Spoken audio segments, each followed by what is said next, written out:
Diqqat qiling, O'zgidromet agentligi fuqarolarga haftalik ob-havo ma'lumotini e'lon qildi. Hafta davomida O'zbekistonning qaysi viloyatlarida yomg'ir va qor, qahraton sovuq bo'lishi ma'lum qilindi. Assalomu alaykum, hurmatli tomoshabinlar, tezkor yangiliklardan birinchilardan bo'lib xabardor bo'lishni istasangiz, videorolik ostiga like tugmachasini bosib qo'yishni unutmang. Diqqat qiling, ushbu hafta respublika bo'yicha havo harorati +10 darajagacha ko'tariladi.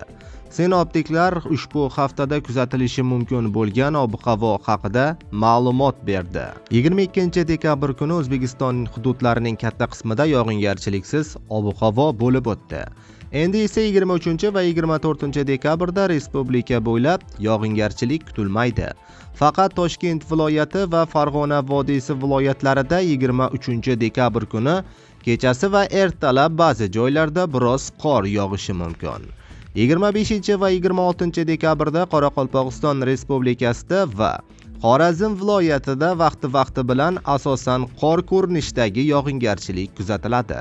26 dekabrda Toshkent viloyatining ba'zi joylarida yog'ingarchilik, yomg'ir-qor bo'ladi. Ushbu kunlarda respublikaning qolgan hududlarida yog'ingarchilik kutilmaydi.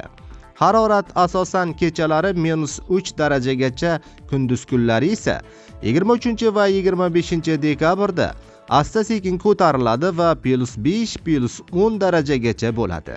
26 dekabrda +2, +7 daraja iliq bo'ladi. Shamol sharqdan biroz o'rtacha tezlikda esadi. Respublika bo'ylab ayrim joylarda tuman tushishi mumkin. Poytaxtimiz Toshkent shahrida 23 dekabr kuni kechasi biroz qor yog'ishi kutilmoqda. Kechasi va ertalab tuman tushadi. Shamol sharqdan 3-8 metr/sekund tezlikda esadi. 23 dekabr kuni ba'zi joylarda yaxmalaklar kuzatiladi. Harorat kechasi -1 daraja, kunduzi 2-4 daraja iliq bo'ladi, deyilgan xabarda.